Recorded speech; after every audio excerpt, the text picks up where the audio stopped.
ꯅꯤꯡꯊꯧꯅ ꯀꯔꯦꯝꯅꯗꯨꯅ ꯑꯃꯥꯏꯕꯤ ꯍꯅꯨꯕꯤꯗ ꯍꯥꯏꯔꯝꯃꯤ꯫ ꯍꯦ ꯍꯅꯨꯕꯤ, ꯑꯗꯨꯛ ꯍꯅꯨꯔꯕꯤ ꯅꯍꯥꯛꯄꯨ ꯀꯔꯝꯅ ꯀꯣꯅꯨꯡꯁꯤꯗ ꯊꯝꯒꯗꯧꯔꯤꯕꯅꯣ? ꯅꯍꯥꯛꯇꯤ ꯌꯦꯡꯕꯗ ꯌꯥꯝꯅꯁꯨ ꯁꯣꯜꯂꯦ, ꯅꯁꯛ ꯍꯥꯏꯔꯦ ꯍꯩꯕꯤ ꯑꯈꯨꯏꯕ ꯃꯥꯜꯂꯦ꯫ ꯅꯤꯡꯊꯧ ꯑꯩꯒꯤ ꯁꯪꯒꯥꯏꯗꯗꯤ ꯃꯁꯛ ꯃꯇꯧ ꯂꯝ ꯌꯧꯕꯤ, ꯅꯍꯥ ꯑꯣꯏꯕꯤ, ꯃꯁꯥ ꯅꯥꯟꯕꯤ, ꯇꯤꯟꯖꯪ ꯀꯥꯏꯖꯪꯗꯕꯤ, ꯁꯛꯍꯦꯜꯂꯕꯤ ꯅꯠꯇꯅ ꯅꯍꯥꯛꯀꯨꯝꯕꯤ ꯍꯅꯨ ꯍꯟꯊꯤꯒꯤ ꯃꯐꯝ ꯂꯩꯇꯦ꯫ ꯆꯠꯈ꯭ꯔꯣ ꯆꯠꯂꯨ, ꯅꯁꯛꯇꯣ ꯌꯦꯡꯅꯤꯡꯗꯦ꯫ ꯍꯅꯨꯕꯤꯅ ꯃꯄꯤ ꯏꯔꯥ ꯆꯦꯟꯗꯨꯅ ꯈꯨꯝꯂꯛꯂꯝꯃꯤ꯫ ꯃꯍꯥꯔꯥꯖ, ꯑꯍꯜ ꯑꯣꯏꯔꯕꯤ ꯅꯃꯥꯒꯨꯝꯂꯕꯤ ꯑꯩꯕꯨ ꯅꯨꯡꯁꯤꯕꯤꯌꯨ꯫ ꯃꯁꯤꯕꯨ ꯑꯩꯅ ꯑꯣꯏꯅꯤꯡꯗꯅ ꯑꯣꯏꯕ꯭ꯔꯥ? ꯆꯍꯤ ꯌꯥꯝꯂꯛꯄꯒꯤ ꯍꯅꯨꯔꯛꯄꯅꯤ꯫ ꯑꯗꯣꯝꯁꯨ ꯅꯣꯡꯃ ꯑꯩꯒꯨꯝꯅ ꯍꯅꯨꯔꯛꯀꯗꯧꯔꯤꯕꯅꯤ꯫ ꯃꯤꯑꯣꯏꯕ ꯑꯣꯏꯅ ꯄꯣꯛꯂꯕꯗꯤ ꯍꯅꯨꯔꯛꯄ ꯍꯥꯏꯕꯁꯦ ꯃꯁꯥꯅ ꯇꯥꯕꯅꯤ꯫ ꯃꯍꯥꯔꯥꯖ, ꯃꯍꯥꯔꯥꯖꯄꯨ ꯅꯤꯡꯊꯧꯅꯤ, ꯄꯨꯝꯅꯃꯛꯀꯤ ꯃꯄꯤ ꯃꯄꯥꯅꯤ ꯈꯟꯖꯕꯒꯤ ꯑꯩꯅ ꯃꯇꯦꯡ ꯄꯥꯡꯕꯤꯌꯨ ꯍꯥꯏꯖꯕꯅꯤ꯫ ꯍꯅꯨꯕꯤꯒꯤ ꯄꯥꯎꯈꯨꯝ ꯇꯥꯕꯗ ꯅꯤꯡꯊꯧ ꯁꯥꯎꯔꯛꯂꯝꯃꯤ꯫ ꯀꯔꯤ ꯍꯥꯏꯕ ꯍꯅꯨꯕꯤ? ꯅꯍꯥꯛꯅ ꯅꯤꯡꯊꯧ ꯑꯩꯕꯨ ꯃꯤꯆꯝ ꯑꯃꯒꯨꯝ ꯑꯗꯨꯛ ꯑꯋꯥꯏ ꯑꯈꯨꯝ ꯇꯧꯗꯨꯅ ꯉꯥꯡꯁꯛꯂꯤꯕꯅꯤꯅꯦ꯫ ꯀꯅꯥ ꯂꯩ? ꯏꯀꯥꯏ ꯈꯪꯗꯕꯤ ꯌꯣꯡ ꯃꯥꯟꯕꯤ ꯍꯅꯨꯕꯤꯁꯦ, ꯂꯥꯛꯇꯅ ꯁꯅꯊꯣꯡ ꯃꯄꯥꯜꯗ ꯇꯥꯟꯊꯣꯛꯈ꯭ꯔꯣ꯫ ꯅꯤꯡꯊꯧꯒꯤ ꯌꯥꯊꯪꯅ ꯂꯥꯟꯃꯤ ꯈꯔ ꯆꯦꯟꯊꯣꯔꯛꯂꯝꯃꯤ꯫ ꯍꯅꯨꯕꯤ ꯑꯗꯨꯕꯨ ꯁꯣꯔꯣ ꯁꯣꯔꯣ ꯂꯥꯛꯇꯨꯅ ꯆꯤꯡꯊꯣꯛꯈꯤ꯫ ꯍꯅꯨꯕꯤ ꯑꯗꯨꯅ ꯂꯥꯎꯔꯒ ꯍꯥꯏꯔꯛꯈꯤ꯫ ꯂꯩꯇ ꯂꯥꯏꯔꯕꯅ ꯑꯋꯥ ꯆꯩꯊꯦꯡ ꯅꯪꯂꯕꯤ, ꯀꯔꯤꯁꯨ ꯂꯥꯟꯖꯗꯕꯤ ꯑꯍꯜ ꯑꯣꯏꯔꯕꯤ ꯑꯩꯕꯨ ꯅꯍꯥꯛꯅ ꯑꯗꯨꯝꯅ ꯇꯧꯔꯕꯗꯤ ꯅꯣꯡꯃꯗꯤ ꯅꯍꯥꯛꯁꯨ꯫ ꯍꯧꯖꯤꯛ ꯃꯤꯌꯥꯝ ꯃꯃꯥꯡꯗ ꯂꯥꯟꯊꯣꯛꯆꯔꯤ ꯑꯅꯧꯕ ꯅꯨꯡꯁꯤꯔꯕ ꯂꯈꯅꯧꯒꯤ ꯐꯨꯡꯒꯥ ꯋꯥꯔꯤ ꯑꯃꯥꯏꯕꯤ ꯍꯅꯨꯕꯤꯒꯤ ꯑꯕꯤꯁ꯭ꯔꯥꯞ꯫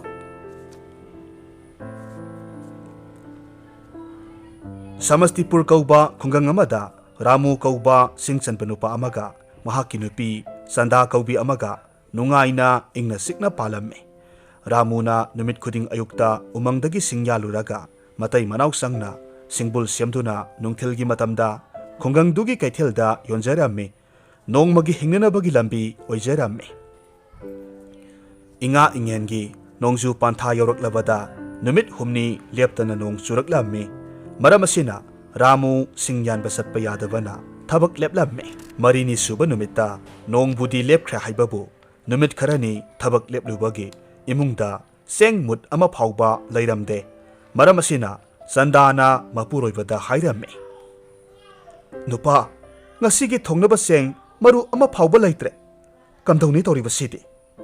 ꯉꯔꯥꯡꯁꯨ ꯈꯔ ꯋꯥꯠꯅ ꯆꯥꯈꯤꯕꯒ ꯄꯨꯛꯀꯥꯁꯦ ꯒꯣꯔꯣ ꯒꯣꯔꯣ ꯈꯣꯡꯂꯦꯃꯤ ꯑꯩꯕꯣ꯫ ꯔꯥꯃꯨꯅ ꯅꯣꯛꯂꯒ ꯈꯨꯝꯃꯤ꯫ ꯍꯣ ꯂꯥꯏꯔꯕꯒꯤ ꯅꯨꯄꯤ ꯐꯖꯕꯤ, ꯏꯁꯤꯡ ꯈꯔ ꯊꯛꯆꯤꯜꯂꯨ꯫ ꯑꯩ ꯍꯧꯖꯤꯛꯁꯦ ꯁꯤꯡ ꯌꯥꯟꯕ ꯆꯠꯂꯒꯗꯕꯅꯤ, ꯑꯩꯁꯨ ꯂꯥꯝꯂꯤꯕꯅꯤꯅꯦ꯫ ꯆꯟꯗꯥꯅ ꯍꯥꯏꯔꯝꯃꯤ꯫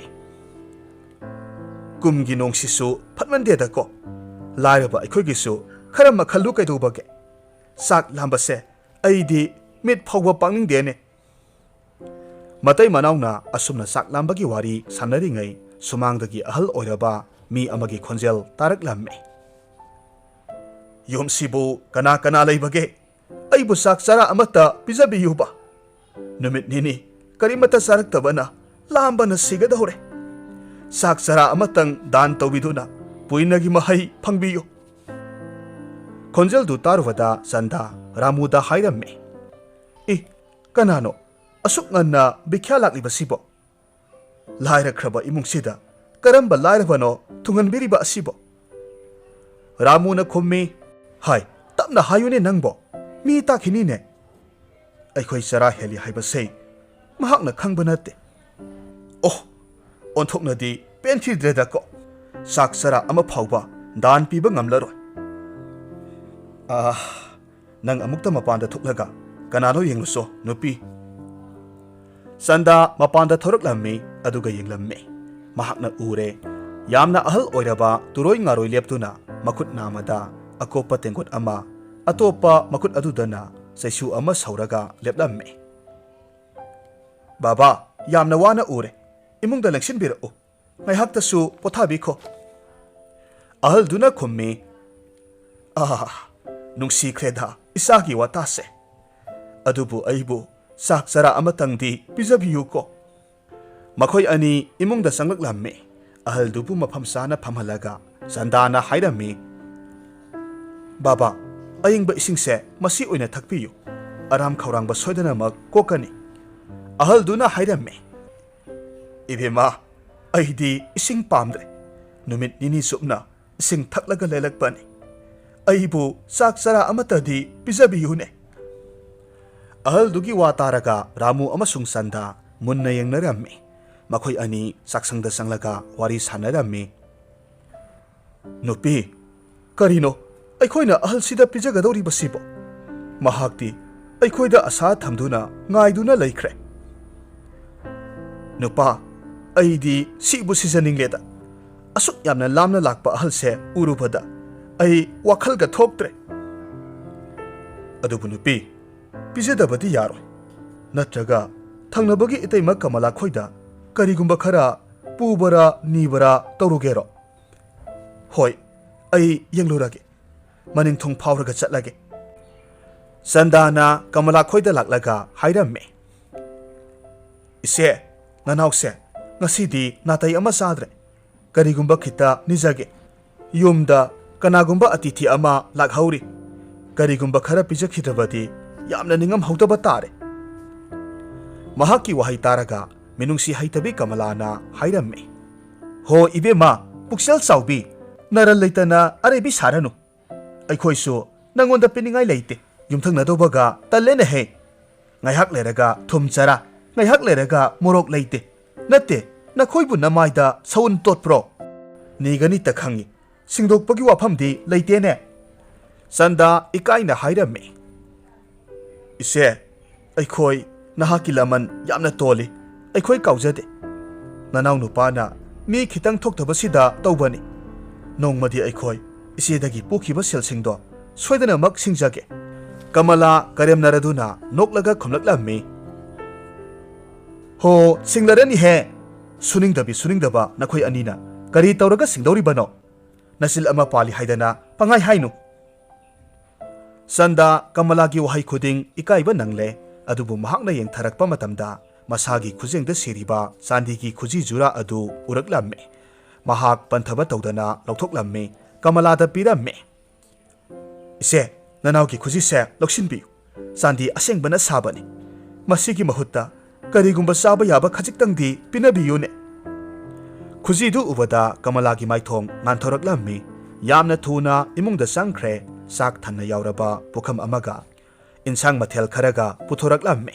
Sandada pirammi. Sanda khuji piramlaga karisu hairamdana sak pukhamdu puduna parap saksangda laklammi. Saksangda mapuroibada thokiba thaudok khudingmak tamlammi. Masai makhai matai manawna imungda sibon sanariba wari pumnamak mapalda phamliba sakniba ahalduna tarammi. Matomta soli. O, onthok panida. Laita lairabana kahatlaba maithong anisina. Aigi damakta kaya wana saksara ama pijanaba hotnaribana. Midkup khara leraga Sanda amasung Ramuna sak ising puthoraklaga sakniba ahal aduda pijaramme. Sak saba loiraba matungda ahalduna hairakki. Sasa nakhoi leite haiba ipadi khanglude. Nakhoi puksial sengna aigidamak kaya wana tara mathel pijabire. Masigi laman oina aina singjang ama pirage. Masigi singjang se masigi matengdagi punsida laraba kokpa oijaro. Asumna hairamlaga ahaldo chatkre. Ahaldo hek chatkibaga Ramuna hairamme. Madudi singjangdi aigisu hanadagi lei. Kari maram leibana singjang anauba amamuk piramlibano. Sandasu yamna ngakna khummi. Ngasai mahakna lakpada ahaldo singjang purakpasu leite. Masidi manungda wa ama soidana leigani haina hairamme. Tawatabu sara helaba matai manaw aniduna hainarami. Madudi singjangi wa thamkisi haujikpu aikhoi ani kari tawraga sagani singyan bazatki hairebasu numit a yaukredo. Mamai thangda nupiduna mapuroivada hairaklammi. Nupa aikhoini sum ungduna matam manghalabadi horen numidangsu sara helagani. Yaragadi ina khunba khura jagatki da chatlaga sel khara pubirubana pharoidra. Ramuna khummi. As aduda yamna luribadi hanagi mahakki sel khara tolibani. Kamdauna maise ulugadoribano. Sandana khummi adubu kari pambaidi leiri mahak natana sel pufam leite matai manau khanaba yaba khanaraba matungda Ramu du senjau paiba khura jagat ki da laklamme Ramu ubada jagat na hairame Ramu nahak na lakni basibu aigi selga du singba lakni banatro Ramu na khummi khura jagat ai yamna kana sinna ba hona jari aina laksari base khura da hanagi mathakta sel khara puba yahanbiyu haijage laksari bane khura koiro handak ningtham hek sanglakpaga punna singdoksarage ai busan biyu mahaki wafamda jagatna saungna hairamme Ramu nangi na maisibu kadai waida panbage asuk ikaiba naidi basibu karigino anauba sel puge kaina haijaba sai Ramuna makata na hairaklamme khurana saibidana kanana saibigani ai karisu khanjate adubu khura handak lawgadoriba senpham sidi lalon itik masa amatang tawjage khanjabagini khurana thajarabasu hayeng aina singyonbage senpham khuding khurada hana pijage Ramugi wahi taraga jagat mapukningda karigumba khara makhalle imungda sangkhraga sel khara puthoraklamme Ramuda piramme sel singdu puraga Ramu kaithildagi chengsak khara waluraga mayum yoraklamme aduga wari pumnamak mahaki nupi Sandada tamlamme Sandana hairamme nupa nahakna lalon itik tawgani haidana sel puraga chengsak leiduna purakliba sibu Ramuna khummi makha taraganu nupi mahakna pirakliba seldo khajiktani adugi sumathakta aikhoi ani ngasigi sak maru ama phauba iyada tadribani hayeng nong hek anbaga ai singyan basatlagani Sanda wa makha takhidre numidang du matai manau sak thonglaga saminaremme ahing du hauki mathangi ayukni Ramu umangda singsan basatnana ba sem saramme hairiba tanja asida senjau paiba jagat mapaldagi thong tak tak thilaklamme Ramu haina kauraklamme khonjel du tawada matai manau du swai lawi amaga munna yengnai mapuroi bagi matauda Sandana nason pikna hairamme nupa nahak tuminna imungda leibiyu ai khura jagat ka wari sage haina hairamme Sanda mapal thoraklaga khol nautharaduna hairamme khurai bungo lakthokna lakpibabu karigi oirabano hekta takpiyu jagat yamna phingna khummi ibema Ramu kadai chatkre ai ngasi maga unadaba yade nangsu khangamlagani nakhoi anina me sithasanaraga aigi selpham phana yamle lori base adubu singbagi wadi nongmata pande sidabu aina karamna phatha dauri bano kaurao nahaki nupado haujikmak kaurao Sanda tapna khummi khura ibungona saubiri bado summe adubu aikhoi singnanaba yamna kanna hotnajari ngasaisu khuragi maramda aikhoi wari sanaje aduna mahakti nganta yenkhong ahanbada singyanba chatkre horel mahakna halaklaga pau tamjage mata saragana sel kharata oirabasu yohonjarake khura ibungo saubinu ye matat haibigi nupini nahaksu yamna haikre ngangba sakbabu adubune ai nupi anganga sinda paudana base kaya haite masi haiduna mahaki lengyan phi prang kalli sauna satki satna laurakki horen sorebadi aigi igun nakhoina khanglibaduni hairamlaga thongal wang malanki jagat hek satkibaga Ramuna sakniba ahalna piramba singjang anobadu puraduna yamna thuna mayumdagi umangda thoraklamme adubu mitik mirau khangba pukphattaba senjau paiba jagatti ujau amagi marumda Ramubu ngaiduna leirammi Ramu thorakpa ubada jagatna makudang tap pharaga hairaklamme hai huranba nakokta napi pakle haibadugi khongphamni nangna tori base ngasaina kadai da loluba ha nahaki ibi madusu masinbal taba oidaba namtha kasu yamna hairine madu loina tokro nahak aigi senpham singdu piramdan chatpa sukya hek yaro Ramu kumpham khangde ik ak tawduna leiramme. Matam asida jagatna Ramuna pariba singjang aduda midyang tarammi. Maram asina singjang du tap mulle. Pareda anoba singjang ama phangle. Masinaga aigi sel kokthoknabagi wafam leite. Ai yaure. Asumna hairamlaga singjang du thangatuna yengduna haraungna satki.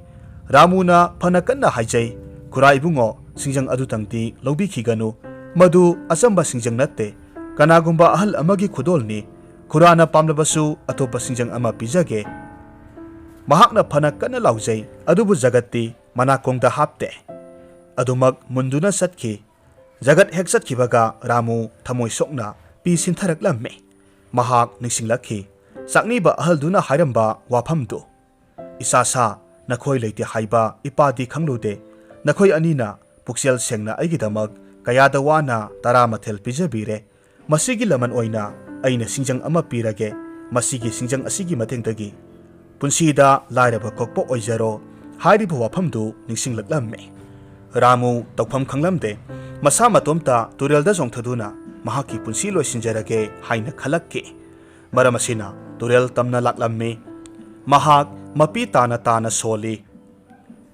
He puksel taplabi zamuna ture ngasidi nasagi punsi se imha nahaki irolungda songthaduna thawaisi sinazarage asi haiduna songthage tawrammi matamasida turelgi irolungdagi khonjel amana hairaklamme Ramu nahak nasana tomtagi khaliba karigino nahak na satkhraga nahaki nupi sandadi karamna miwa maisa marak aduda matomta hinghogani nahak na ayamba pangdaba mi amagum karigi sontharibano nahaki laibak nongdam pharakadaba kuidraba matam asida nasana nasabu karigi papki lambelda sanglaklibano ai wafam amma haige munna taro mafam asidagi awang pangna satlo masi haramlaga khonjeldu isingi irolnungta tinkhiramme Ramu tumluraba mi amagum loksing khanglak laklamme Makhazaida senthariba pi marik singadu taithoklamme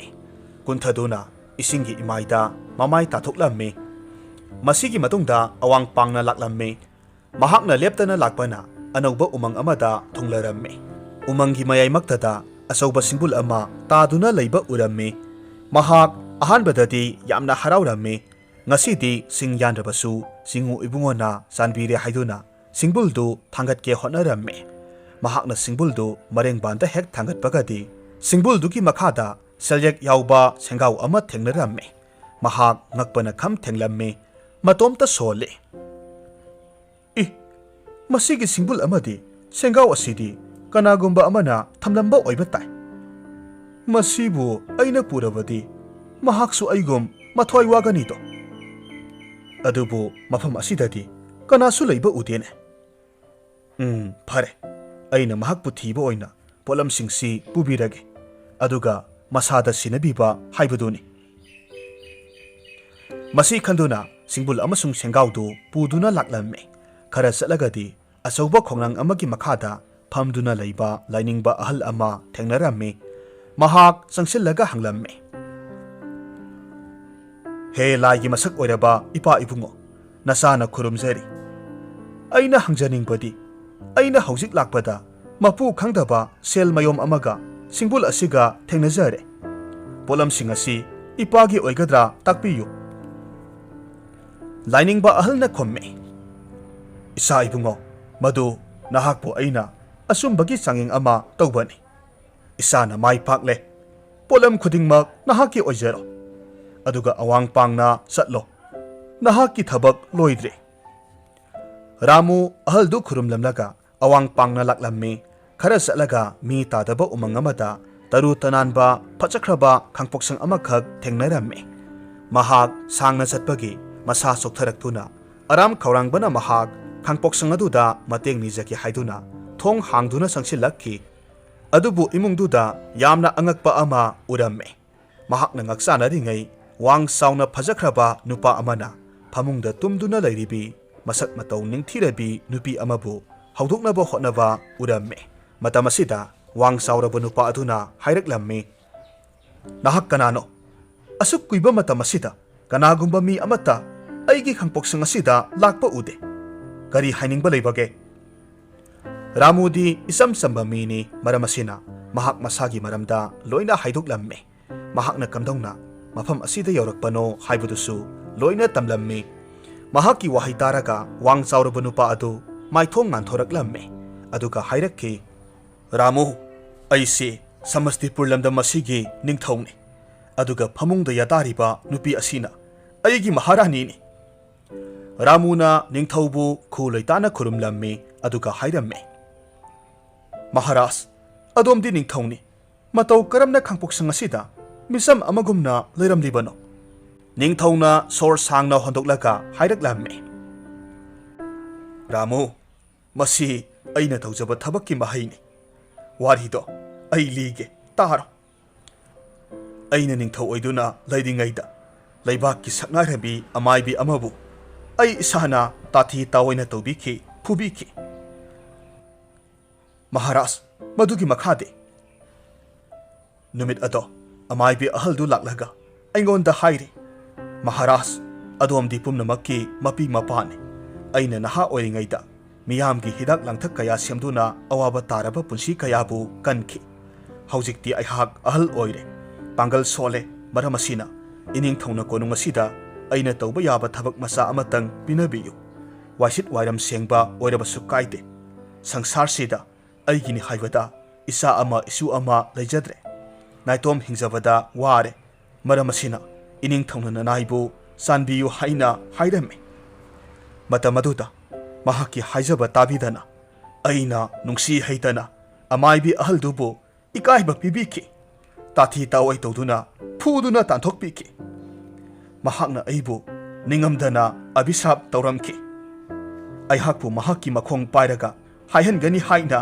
ꯍꯥꯏꯔꯝꯃꯤ ꯃꯁꯤꯒꯤ ꯃꯇꯨꯡ ꯃꯇꯝ ꯈꯔ ꯂꯩꯔꯒ ꯑꯩꯒ ꯔꯥꯅꯤꯒ ꯎꯃꯪꯒꯤ bond ꯀꯣꯏꯕ ꯆꯠꯂꯨꯁꯤ ꯍꯥꯏꯗꯨꯅ ꯅꯨꯃꯤꯠ ꯈꯔꯅꯤ ꯆꯠꯅꯕ ꯁꯦꯝ ꯁꯥꯗꯨꯅ ꯂꯩꯕꯥꯛꯀꯤ ꯊꯧꯔꯝ ꯊꯧꯗꯥꯡ ꯃꯟꯇ꯭ꯔꯤꯗ ꯇꯥꯛꯂꯝꯂꯒ ꯂꯥꯛꯈꯤꯕꯅꯤ ꯔꯥꯃꯨꯅ ꯂꯥꯡꯇꯛꯅꯅ ꯍꯪꯂꯝꯃꯤ ꯃꯍꯥꯔꯥꯖ ꯑꯗꯨꯗꯒꯤꯗꯤ ꯀꯔꯤ ꯊꯧꯗꯣꯛ ꯊꯣꯛꯂꯕꯒꯦ ꯅꯤꯡꯊꯧꯅ ꯍꯥꯏꯔꯛꯂꯝꯃꯤ ꯅꯨꯃꯤꯠ ꯑꯗꯨ ꯃꯍꯥꯔꯥꯅꯤꯒ ꯂꯣꯏꯅꯅ ꯎꯃꯪ ꯑꯁꯤꯃꯛꯇꯗ ꯎꯃꯪꯒꯤ ꯐꯖꯕ ꯎꯄꯥꯜ ꯋꯥꯄꯥꯜ ꯍꯩꯄꯥꯜ ꯂꯩꯄꯥꯜ ꯀꯌꯥ ꯌꯦꯡꯗꯨꯅ ꯅꯨꯡꯉꯥꯏꯔꯕ ꯋꯥꯔꯤ ꯀꯌꯥ ꯁꯥꯗꯨꯅ ꯑꯆꯧꯕ ꯎꯄꯥꯜ ꯑꯃꯒꯤ ꯃꯈꯥꯗ ꯐꯝꯗꯨꯅ ꯃꯇꯝ ꯂꯦꯜꯂꯝꯃꯤ ꯃꯇꯝ ꯑꯁꯤꯗ ꯃꯍꯥꯔꯥꯅꯤꯅ ꯍꯥꯏꯔꯛꯂꯝꯃꯤ ꯃꯍꯥꯔꯥꯖ ꯅꯅꯥꯏꯅꯨꯕꯤꯕꯨ ꯈꯧꯔꯥꯡꯕꯅ ꯆꯔꯝꯁꯤ ꯈꯔ ꯀꯪꯂꯦ ꯏꯁꯤꯡ ꯈꯖꯤꯛꯇ ꯄꯤꯊꯛꯄꯤꯌꯨꯕ ꯃꯍꯥꯔꯥꯅꯤꯒꯤ ꯈꯧꯔꯥꯡꯕ ꯎꯕꯗ ꯑꯩꯅ ꯃꯍꯥꯛꯄꯨ ꯎꯄꯥꯜꯗꯨꯒꯤ ꯃꯈꯥꯗ ꯄꯣꯊꯥꯔꯝꯃꯨ ꯏꯁꯤꯡ ꯂꯧꯔꯨꯒꯦ ꯍꯥꯏꯗꯨꯅ ꯊꯣꯔꯛꯂꯝꯃꯤ ꯑꯩꯅ ꯏꯁꯤꯡ ꯀꯣꯏꯊꯤ ꯊꯤꯕꯗ ꯈꯔ ꯂꯥꯞꯅ ꯎꯃꯪ ꯑꯁꯤꯗ ꯈꯣꯡꯂꯝ ꯑꯃ ꯊꯦꯡꯅꯗꯨꯅ ꯏꯁꯤꯡ ꯄꯨꯗꯨꯅ ꯂꯥꯛꯄ ꯃꯇꯝꯗꯗꯤ ꯑꯩꯒꯤ ꯃꯍꯥꯔꯥꯅꯤꯗꯤ ꯀꯧꯕ ꯈꯨꯝꯈꯤꯗ꯭ꯔꯦ ꯑꯗꯨꯃꯛ ꯇꯨꯝꯗꯨꯅ ꯂꯩꯔꯝꯈꯤ ꯑꯁꯨꯝꯅ ꯆꯍꯤ ꯑꯃ ꯍꯦꯜꯂꯛꯂꯕ ꯃꯇꯝ ꯑꯁꯤ ꯐꯥꯎꯕꯗ ꯑꯩꯅ ꯃꯍꯥꯛꯄꯨ ꯍꯧꯗꯣꯛꯄ ꯉꯝꯈꯤꯗ꯭ꯔꯦ ꯋꯥꯔꯤꯁꯤ ꯂꯤꯕ ꯂꯣꯏꯔꯕ ꯃꯇꯨꯡꯗ ꯅꯤꯡꯊꯧꯅ ꯍꯪꯂꯛꯂꯝꯃꯤ ꯔꯥꯃꯨ ꯅꯍꯥꯛꯁꯨ ꯅꯤꯡꯊꯧ ꯑꯩꯒꯤ ꯑꯋꯥꯕꯁꯦ ꯃꯁꯤꯗ ꯑꯃꯨꯛꯇ ꯃꯇꯦꯡ ꯄꯥꯡꯕꯤꯌꯨ ꯑꯩꯅ ꯇꯨꯝꯂꯤꯕ ꯃꯍꯥꯔꯥꯅꯤꯕꯨ ꯍꯨꯟꯗꯣꯛꯂꯝ ꯃꯐꯝ ꯀꯩꯗꯅꯣ ꯑꯃꯥꯏꯕꯤ ꯑꯍꯜꯕꯨ ꯊꯤꯔꯨꯒꯗꯕ ꯃꯁꯤ ꯍꯥꯏꯗꯨꯅ ꯅꯤꯡꯊꯧꯅ ꯍꯤꯛꯅ ꯀꯞꯂꯝꯃꯤ ꯔꯥꯃꯨꯅ ꯅꯤꯡꯊꯧꯗ ꯍꯥꯏꯔꯝꯃꯤ ꯃꯍꯥꯔꯥꯖ ꯅꯤꯡꯊꯧꯒꯤ ꯃꯤꯠꯂꯨ ꯄꯤꯔꯥꯡ ꯃꯥꯂꯦꯝ ꯂꯩꯃꯥꯏꯗ ꯇꯥꯍꯩꯗꯦ ꯍꯥꯏꯅꯩ ꯑꯗꯣꯝꯒꯤ ꯑꯋꯥꯕꯁꯤ ꯀꯣꯛꯅꯅꯕ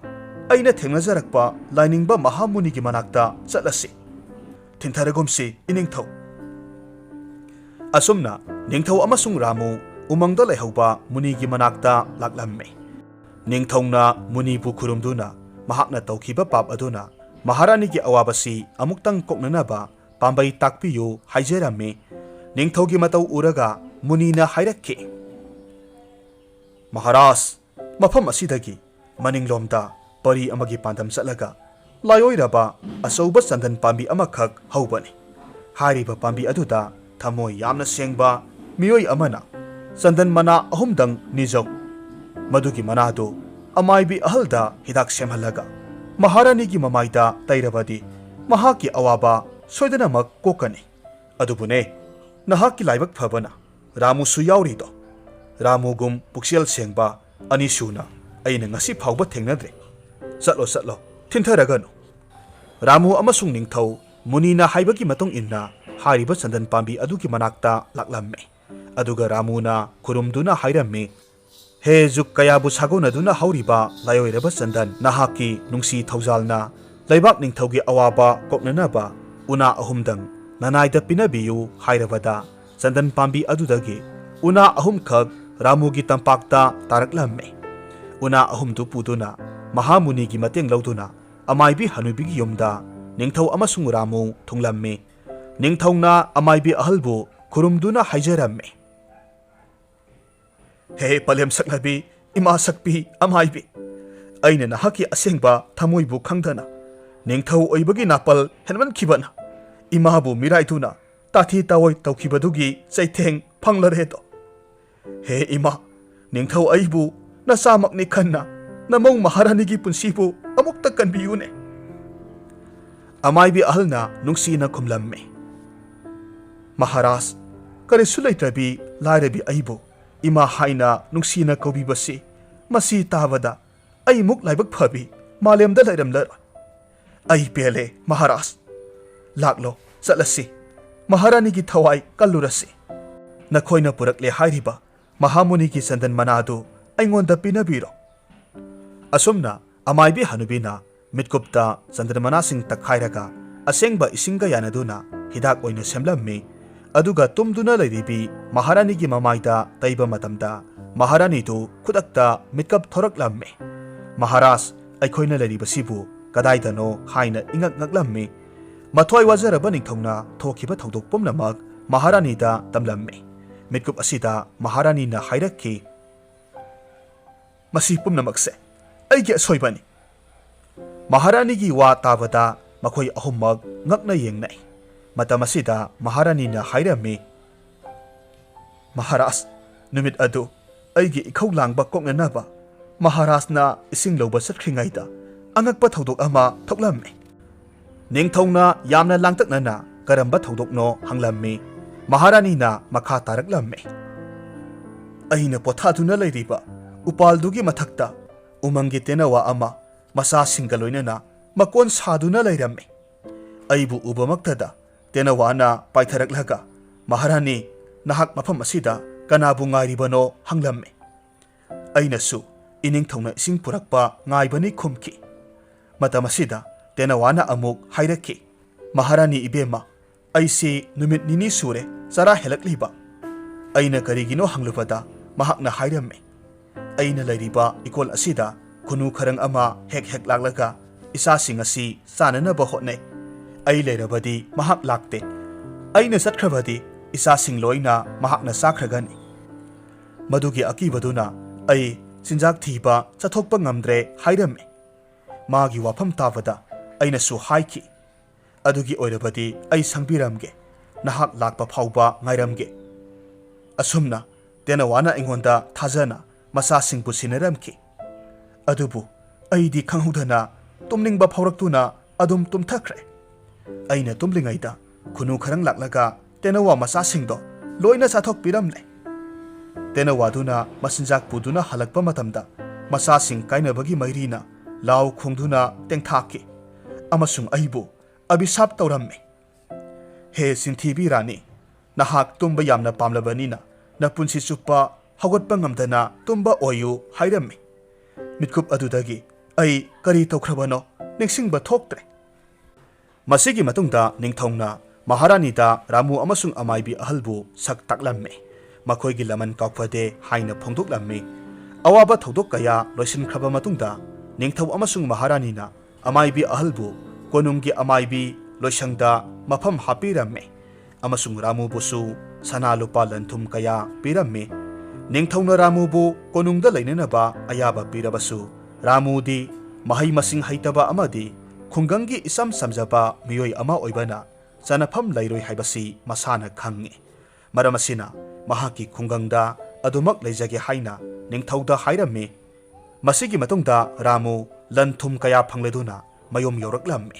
Haujikti lanthumgi mapu oirabada Ramu amasung mahaki nupi sanda yamna nunga yaifana lairabada khungangdugi lairaba awa ana taraba kayagi mateng pangbasu ngamjaramme. Adumak oidunasu Ramugi thamoida ꯀꯔꯤꯒꯨꯝꯕ ꯑꯋꯥꯕ ꯑꯃꯗꯤ ꯑꯗꯨꯃꯛ ꯂꯩꯔꯝꯃꯤ ꯃꯗꯨꯗꯤ ꯃꯇꯝ ꯀꯨꯏꯅꯒꯤ ꯃꯃꯥꯡꯗ ꯆꯥꯛꯅꯤꯕ ꯑꯍꯜꯅ ꯄꯤꯕꯤꯔꯝꯕ ꯃꯍꯥꯛꯀꯤ ꯁꯤꯡꯖꯪ ꯑꯗꯨꯕꯨ ꯃꯍꯥꯛꯅ ꯑꯗꯨꯃꯛ ꯅꯤꯡꯁꯤꯡꯂꯝꯃꯤ ꯖꯒꯠꯅ ꯅꯝꯊꯥꯛ ꯇꯧꯗꯨꯅ ꯃꯨꯟꯕꯤꯈꯤꯕꯗꯨ ꯀꯥꯎꯕ ꯉꯝꯂꯝꯗꯦ ꯃꯔꯝ ꯑꯁꯤꯅ ꯅꯣꯡꯃꯗꯤ ꯔꯥꯃꯨꯅ ꯖꯒꯠ ꯈꯣꯏꯗ ꯂꯥꯛꯂꯒ ꯍꯥꯏꯔꯝꯃꯤ ꯈꯨꯔꯥꯏꯕꯨꯡꯉꯣ ꯑꯩꯅ ꯑꯗꯣꯝꯗꯒꯤ ꯄꯨꯈꯤꯕ ꯁꯦꯜꯐꯝ ꯈꯨꯗꯤꯡꯃꯛ ꯁꯤꯡꯕ ꯂꯣꯏꯈ꯭ꯔꯦ ꯇꯧꯕꯇꯕꯨ ꯑꯩꯒꯤ ꯁꯤꯡꯖꯪꯗꯨꯗꯤ ꯈꯨꯔꯥꯅ ꯅꯣꯡꯃꯇ ꯄꯟꯕꯤꯔꯛꯇꯦ ꯌꯥꯔꯕꯗꯤ ꯁꯦꯜ ꯄꯤꯌꯨ ꯍꯥꯏꯔꯕꯁꯨ ꯄꯤꯖꯒꯦ ꯑꯩꯒꯤ ꯁꯤꯡꯖꯪꯗꯨꯗꯤ ꯄꯤꯊꯣꯛꯄꯤꯔꯛꯂꯣ ꯔꯥꯃꯨꯒꯤ ꯋꯥꯍꯩ ꯇꯥꯔꯒ ꯖꯒꯠꯅ ꯀꯔꯦꯝꯅꯕꯒ ꯂꯣꯏꯅꯅ ꯈꯨꯝꯂꯛꯂꯝꯃꯤ ꯔꯥꯃꯨ ꯅꯍꯥꯛ ꯍꯧꯖꯤꯛ ꯁꯦꯜ ꯄꯥꯏꯔꯦ ꯑꯩꯒ ꯆꯥꯡꯗꯝꯅꯕꯗ ꯅꯣꯞꯇ꯭ꯔꯕ ꯃꯤꯅꯤ ꯍꯥꯏꯕꯁꯤ ꯑꯩꯁꯨ ꯈꯪꯉꯤꯅꯦ ꯑꯗꯨꯕꯨ ꯀꯔꯤꯁꯨ ꯂꯩꯇ꯭ꯔꯕ ꯁꯤꯡꯖꯪꯗꯨꯒꯤ ꯋꯥꯗꯣ ꯍꯧꯗꯣꯔꯛꯂꯒꯅꯨ ꯇꯟꯗ꯭ꯔꯣ ꯁꯤꯡꯖꯪꯗꯣ ꯑꯩꯅ ꯄꯤꯕ ꯉꯝꯂꯔꯣꯏ ꯔꯥꯃꯨꯅ ꯈꯜꯂꯤ ꯏꯅꯥꯛ ꯈꯨꯟꯈ꯭ꯔꯕ ꯃꯍꯥꯛꯅ ꯑꯩꯒꯤ ꯁꯤꯡꯖꯪ ꯄꯤꯅꯤꯡꯗ꯭ꯔꯤꯕ ꯑꯁꯤꯒꯤ ꯃꯔꯨꯝꯗ ꯀꯔꯤꯒꯨꯝꯕ ꯈꯔꯗꯤ ꯂꯩꯔꯦ ꯍꯥꯏꯕꯁꯤꯅꯤ ꯑꯁꯨꯝꯅ ꯃꯈꯣꯏꯅꯤ ꯃꯔꯩ ꯉꯥꯏꯍꯥꯛ ꯌꯦꯠꯅꯔꯕ ꯃꯇꯨꯡꯗ ꯔꯥꯃꯨ ꯁꯥꯎꯅ ꯃꯌꯨꯝꯗ ꯍꯜꯂꯛꯂꯝꯃꯤ ꯅꯨꯃꯤꯠ ꯑꯗꯨꯒꯤ ꯅꯨꯃꯤꯗꯥꯡꯗ ꯔꯥꯃꯨꯅ ꯃꯃꯥꯏ ꯃꯃꯤꯠ ꯈꯨꯝꯗꯨꯅ ꯃꯍꯥꯛꯀꯤ ꯁꯤꯡꯖꯪ ꯑꯗꯨꯒꯤ ꯃꯔꯝꯗ ꯈꯪꯗꯣꯛꯅꯅꯕ ꯖꯒꯠꯀꯤ ꯃꯌꯨꯝꯗ ꯂꯣꯟꯅ ꯂꯥꯛꯂꯝꯃꯤ ꯃꯇꯝ ꯑꯁꯤꯗ ꯃꯍꯥꯛꯅ ꯎꯔꯝꯃꯤ ꯊꯦꯡꯂꯕ ꯑꯍꯤꯡ ꯑꯗꯨꯗ ꯖꯒꯠꯅ ꯑꯄꯤꯛꯄ ꯎ ꯈꯔ ꯁꯤꯡꯖꯪꯅ ꯌꯥꯜꯂꯤ ꯃꯍꯥꯛꯅ ꯁꯤꯡꯖꯪꯅ ꯌꯥꯟꯕ ꯈꯨꯗꯤꯡ ꯁꯦꯜ ꯃꯌꯦꯛ ꯑꯃꯃꯝ ꯁꯤꯡꯖꯪꯗꯒꯤ ꯇꯥꯔꯛꯂꯝꯃꯤ ꯍꯧꯖꯤꯛꯇꯤ ꯃꯍꯥꯛꯅ ꯈꯪꯂꯦ ꯁꯤꯡꯖꯪ ꯑꯁꯤ ꯌꯥꯏ ꯆꯦꯟꯕ ꯁꯤꯡꯖꯪꯅꯤ ꯃꯔꯝ ꯀꯌꯥꯁꯤ ꯈꯪꯂꯕꯗ ꯔꯥꯃꯨꯅ ꯂꯩꯀꯥꯏꯒꯤ ꯃꯤꯑꯣꯏ ꯀꯌꯥ ꯈꯣꯝꯗꯨꯅ ꯅꯤꯡꯊꯧꯒꯤ ꯃꯅꯥꯛꯇ ꯂꯥꯛꯂꯝꯃꯤ ꯅꯤꯡꯊꯧꯅꯁꯨ ꯔꯥꯃꯨꯕꯨ ꯎꯕꯃꯛꯇꯗ ꯍꯔꯥꯎ ꯍꯔꯥꯎ ꯑꯣꯛꯂꯝꯃꯤ ꯑꯗꯨꯒ ꯃꯈꯣꯏꯅ ꯀꯣꯅꯨꯡ ꯀꯥꯔꯛꯄꯒꯤ ꯃꯔꯝ ꯍꯪꯂꯝꯃꯤ ꯅꯨꯄꯥ ꯑꯃꯅ ꯍꯥꯏꯔꯝꯃꯤ ꯃꯍꯥꯔꯥꯖ ꯅꯅꯥꯏꯅ ꯈꯨꯔꯨꯝꯗꯨꯅ ꯍꯥꯏꯖꯔꯤ ꯑꯆꯨꯝꯕ ꯋꯥꯌꯦꯜ ꯇꯧꯕꯤꯌꯨ ꯑꯩꯈꯣꯏꯒꯤ ꯈꯨꯡꯒꯪꯗ ꯁꯦꯟꯖꯥꯎ ꯄꯥꯏꯕ ꯖꯒꯠꯅ ꯃꯍꯥꯛꯀꯤ ꯁꯦꯜ ꯈꯔ ꯁꯤꯡꯕ ꯊꯤꯡꯕꯒꯤ ꯑꯩꯒꯤ ꯁꯪꯒꯣꯝ ꯊꯣꯛꯄꯤ ꯁꯟꯕꯤ ꯑꯅꯤ ꯂꯧꯕꯤꯈ꯭ꯔꯦ ꯑꯗꯨꯒ ꯑꯇꯣꯞꯄ ꯑꯃꯅ ꯑꯃꯨꯛ ꯍꯥꯏꯔꯛꯈꯤ ꯃꯍꯥꯔꯥꯖ ꯖꯒꯠ ꯍꯥꯏꯔꯤꯕ ꯅꯨꯄꯥ ꯑꯁꯤꯅ ꯑꯩꯍꯥꯛꯀꯤ ꯁꯦꯟꯗꯣꯏ ꯈꯔ ꯇꯥꯕꯤꯌꯨ ꯍꯥꯏꯔꯨꯕꯒꯤ ꯑꯩꯒꯤ ꯁꯟ ꯒꯥꯔꯤ ꯃꯨꯟꯕꯤꯈ꯭ꯔꯦ ꯑꯇꯣꯞꯄ ꯑꯃꯅ ꯑꯃꯨꯛ ꯍꯥꯏꯔꯝꯃꯤ ꯃꯍꯥꯔꯥꯖ ꯑꯩꯒꯤꯁꯨ ꯆꯍꯤ ꯑꯃꯒꯤ ꯆꯥꯅꯕ ꯐꯧ ꯀꯩꯗꯒꯤ ꯀꯣꯠꯂꯒ ꯄꯨꯕꯤꯈ꯭ꯔꯦ ꯋꯥꯀꯠ ꯃꯌꯥꯝ ꯑꯁꯤꯒꯤ ꯃꯔꯛꯇ ꯔꯥꯃꯨꯁꯨ ꯑꯗꯨ ꯃꯉꯥꯏ ꯃꯍꯥꯛꯀꯤ ꯁꯤꯡꯖꯪ ꯃꯨꯟꯈꯤꯕꯒꯤ ꯋꯥꯐꯝ ꯇꯝꯂꯝꯃꯤ ꯃꯈꯣꯏꯒꯤ ꯋꯥꯀꯠ ꯇꯥꯔꯒ ꯅꯤꯡꯊꯧꯅ ꯌꯥꯊꯪ ꯇꯧꯔꯗꯨꯅ ꯖꯒꯠꯄꯨ ꯀꯣꯅꯨꯡꯗ ꯀꯧꯔꯝꯃꯤ ꯑꯗꯨꯒ ꯍꯥꯏꯔꯝꯃꯤ ꯖꯒꯠ ꯅꯍꯥꯛꯅ ꯂꯥꯏꯔꯕ ꯈꯨꯡꯒꯪꯒꯤ